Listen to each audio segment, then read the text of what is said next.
વિદ્યાર્થી મિત્રો, chapter number 6 કાર્ય, ઉર્જા અને પાવર, એમાં ઉદાહરણ નંબર 6, પેજ નંબર 122. અહીં મેં આકૃતિ પાડી છે, રકમ હું સમજાવતો જાઉં. 7 એમ દળનો એક દડો કેપિટલ એલ લંબાઈની દળ રહિત દોરી વડે લટકાવેલ છે. આ એક એમ દળનો દડો છે. આ દોરીની લંબાઈ કેપિટલ એલ છે. ત્રિજ્યા, ટૂંકમાં આ જે અંતર છે એ ત્રિજ્યા એને અહીંયા આપેલું છે એલ છે. તેને નિમ્નતમ બિંદુ એ પાસે, અહીંયા નિમ્નતમ, આનાથી નીચે જઈ શકવાનો નથી, કેન્દ્ર છે એને લટકાવેલો છે. સમક્ષિતિ દિશામાં એને V0 વેગથી, સમક્ષિતિ દિશામાં V0 વેગથી ગતિ આપવામાં આવે છે કે જેથી તે ઉધ્વ સમતલમાં અર્ધ વર્તુળાકાર માર્ગે જાય તથા ફક્ત મહત્તમ ઊંચાઈએ આવેલા બિંદુ C, એટલે આ બિંદુ પાસે દોરી ઢીલી પડે. તો એક V0 બિંદુ B અને B અહીંયા આપ્યું છે, અને C પાસેની ઝડપ, B અને C પાસે ગતિ ઉર્જાનો ગુણોત્તર માટેના સમીકરણો મેળવો. C બિંદુએ પહોંચ્યા પછી દડાનો માર્ગ કેવા પ્રકારનો હશે તે ચર્ચો. હવે મજાનો દાખલો છે, 5 માર્કમાં પૂછી પણ શકાય એ પ્રકારનો છે. અહીં આપણે યાંત્રિક ઉર્જા સંરક્ષણના નિયમની ઉપયોગ કરીશું. આ એ બિંદુ એ નિમ્નતમ બિંદુ, એટલે કે અહીંયાની સ્થિતિ ઉર્જા 0 છે. એટલે આપણે પહેલાં આવી રીતના લખીએ છીએ બિંદુ એ પાસે. તો એની ગતિ ઉર્જા કેટલી? તો કે KA 1/2 mv02 એ પાસે. એની સ્થિતિ ઉર્જા કેટલી? તો કે UA બને 0 જૂલ. કારણ કે સ્થિર છે, દોરીથી લટકાવેલો એ પદાર્થ કોઈના પર કાર્ય કરે, એની સ્થાનમાં ફેરફાર થવાનો પણ નથી. એની કુલ ઉર્જા કેટલી? EA, તો કે KA પ્લસ UA, એટલે EA બરાબર 1/2 mv02, સમીકરણ 1. હવે એ જે વર્તુળાકાર માર્ગ પર ગોળ ગોળ ફરે તો એની અહીંયા જે વજન બળ છે એ આ દિશામાં લાગે અને તણાવ બળ T ઉપરની દિશામાં લાગે. તો આપણે ગતિનું સમીકરણ લખીએ. એ બિંદુ પાસે P minus mg equal to mv02 by L. મેં બહુ સીધું જ લખ્યું છે, ફરીથી સમજાવું. એ જ્યારે ગોળ ગોળ ફરવાનો તો એને જે જરૂરી કેન્દ્રગામી બળ છે mv02 અપન L કોણ પૂરું પાડે? તણાવ બળ T ઓછા mg. આ બેનું પરિણામી બળ એને જરૂરી કેન્દ્રગામી બળ પૂરું પાડે. ચલો આગળ જઈએ. આ જે ચર્ચા એ પાસે કરી એવી જ સેમ ચર્ચા C પાસે લખવાના. એટલે અહીંયા હું બિંદુ C લેમ છું. હવે બિંદુ C પાસેનો વેગ છે VC, હું ધારી લેમ. એનો અહીંયા વેગ લઈ લઈએ VC. એટલે કે C બિંદુ પાસે ગતિ ઉર્જા K બરાબર 1/2 mvc². એની સ્થિતિ ઉર્જા KC UC. હવે સ્થિતિ ઉર્જા હું સમજાવું. આ જે છે અહીંયા સ્થિતિ ઉર્જા 0 ક્યાં આવી ગયો? સીધો અહીંયા આવી ગયો. તો સીધી રેખા વ્યાસ બને એટલે L પ્લસ L, એટલે આ જે ઊંચાઈ છે mgh એ કેટલા લખાવાના? mg twice L. કેમ? તો કે આ સંદર્ભ બિંદુ છે, અહીંયા સ્થિતિ ઉર્જા 0 છે, ત્યાંથી સી બિંદુનું અંતર એટલે વ્યાસ થાય. એટલે mg h ની જગ્યાએ લખવાના ટ્વાઇસ m, એટલે કે UC બરાબર ટ્વાઇસ mgl. કુલ ઉર્જા લખો ભાઈ. કુલ ઉર્જા EC, તો કે ભાઈ ગતિ ઉર્જા વત્તા સ્થિતિ ઉર્જા. ગતિ ઉર્જા લખી 1/2 mvc² પ્લસ ટ્વાઇસ mgl. હવે દોરી સહેજ સી બિંદુ પાસે ઢીલી પડે. ઢીલીનો અર્થ એવો થાય કે સી બિંદુ પાસે તણાવ બળ T0. સી બિંદુ પાસે તણાવ બળ T0 બને. તણાવ બળ 0 થઈ ગયું એટલે એને જરૂરી કેન્દ્રગામી બળ બને. જરૂરી કેન્દ્રગામી બળ કોણ પૂરું પાડે? માત્ર વજન બળ. ખ્યાલ આવે છે ને મિત્રો? સી બિંદુ, ફરીથી હું આકૃતિ સમજાવું. આ બિંદુ પાસે દોરી સહેજ ઢીલી પડે. ઢીલીનો અર્થ એમાં તણાવ બળ 0. તો એને ગોળ ગોળ ફરવા માટે જરૂરી કેન્દ્રગામી બળ કોણ પૂરું પાડે? વજન બળ. એટલે કે mvc²/l = mg. એટલે કે mvc² બરાબર mgl. આ જે કિંમત છે એ આ સમીકરણ 3 મૂકી દઈએ. એટલે સમીકરણ 3 કિંમત મૂકતા EC બરાબર શું થવાનું? 1/2 mgl પ્લસ ટ્વાઇસ mgl. સજાતીય પદ છે, લસા લઈ લો એટલે EC આવવાના.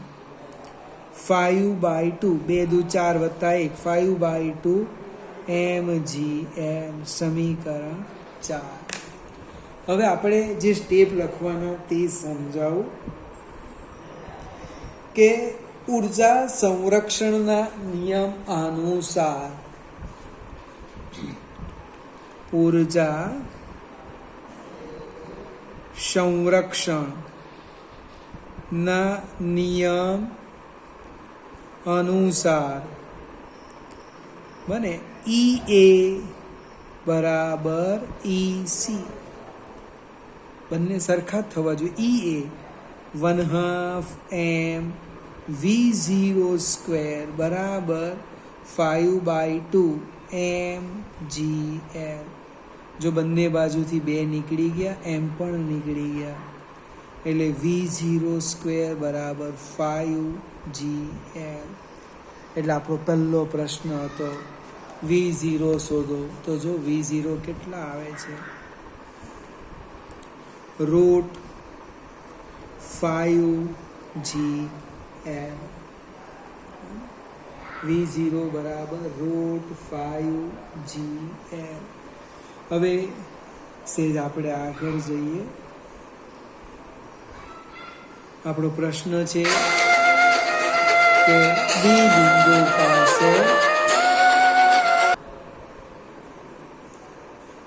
બી બિંદુ પાસે ગતિ ઉર્જા શોધવાની છે. જે ચર્ચા અહીંયા લખી એ જ બધી વાત કરીએ. બિંદુ બી લઈ લઈએ. બિંદુ બી પાસે ભાઈ ગતિ ઉર્જા કેટલી? તો કે કેબી બરાબર આપણે લખવાના 1/2 mvb². સ્થિતિ ઉર્જા UB કેટલી? તો હવે એક વિચારવા જેવો પ્રશ્ન છે કે તમે આ બિંદુથી અહીંયા આવી ગયા. અંતર ભલે ક્રોસ છે, પણ આપણે જોવાનું સ્થિતિ ઉર્જા માટે કયું? સીધું અંતર. કારણ કે એ માર્ગ પર આધાર રાખતો નથી. એ શાના પર આધાર રાખે? માત્ર પ્રારંભિક અને અંતિમ સ્થાન, એટલે અહીંથી સીધો આ ઊંચાઈ પર આવી ગયો, એટલે એની સ્થિતિ ઉર્જા થશે mgl. એટલે યાંત્રિક ઉર્જા, કુલ ઉર્જા EB 1/2 mvb² પ્લસ mgl. હવે એ બિંદુ પાસેની ઉર્જા એટલે લખી દઈએ આપણે EA બરાબર EB. તમને કોણે લખવા કીધું? તો કે યાંત્રિક ઉર્જા સંરક્ષણનો નિયમ. યાંત્રિક ઉર્જા સંરક્ષણના નિયમ પ્રમાણે EA બરાબર EB. EA 1/2 mv0² બરાબર 1/2 mvb² પ્લસ mgl. પણ ભાઈ v0² આપણે શોધેલા છે. v0² કેટલા? 5gl. કિંમત મૂકી દે આની અંદર, એટલે કે 1/2 m ઇન્ટુ 5gl બરાબર 1/2 m vb² પ્લસ mgl. આપણે vb શોધવાના છે, એટલે કે 1/2 m vb² બરાબર 5/2 mgl માઇનસ mgl. લસા લઈ લઈએ, 2 5માંથી 2 જાય એટલે 3/2 mgl. આપણે બી પાસેની ગતિ ઉર્જા જોઈતી જ છે, એટલે આ લખી દીધી, અથવા આપણે હવે 1/2 કાઢી નાખીએ. જો આપણો પ્રશ્ન તો ખરેખર વેગ શોધવાનો છે. 2 ને 2 નીકળી ગયા, m નીકળી જાય, એટલે vb² બરાબર કેટલા થવાના? 3gl. એટલે કે બી બિંદુ પાસે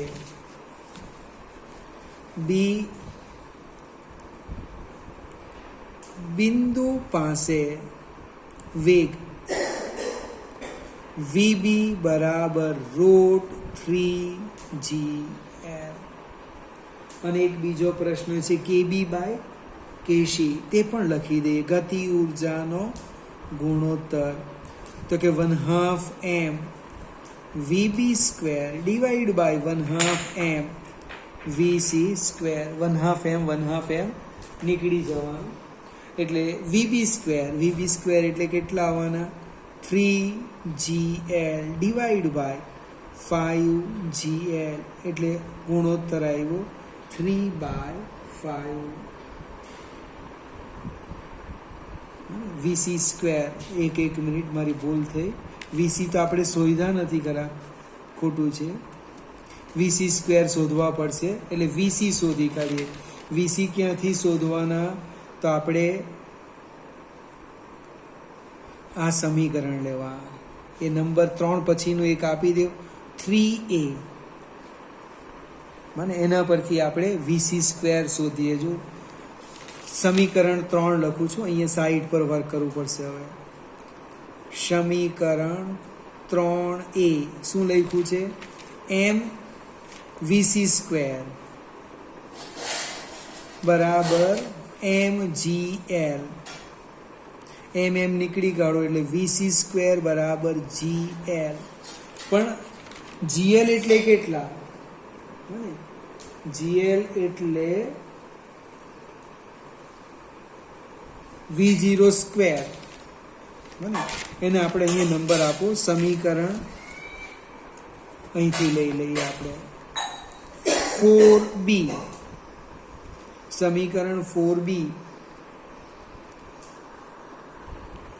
સોરી vc² = gl, એટલે આપણે આવી જ ગયો છે જવાબ. vc બરાબર √gl. પણ આમાં કિંમત મૂકવાનો છે. kb/kc બને kb/kc m 1/2 નીકળે vb² એટલે 3gl/gl. gl કેન્સલ થઈ ગયા, એટલે 3/1 ગતિ ઉર્જાનો ગુણોત્તર આવી ગયો. ફરીથી vc શોધવાના હતા ને, એ અહીં એક મારું બાકી રહી ગયું હતું. અહીંથી વીસી સ્ક્વેર આવી જ ગયા હતા. જો આ સમીકરણ છે ને, એમ કાઢ નાખો એટલે વીસી બરાબર અંડરરૂટ GL અહીંયા જ લખવાનું હતું. એ હવે તમે જ્યારે ગણો ત્યારે આ કાળજી રાખજો. ફરીથી આ દાખલો 5 માર્કમાં પૂછી શકાય, એટલે તમારે 2 વાર જોવાનું. એના પછીના જે એક્ઝામ્પલ છે એ હું બીજા વિડીયોમાં મૂકીશ.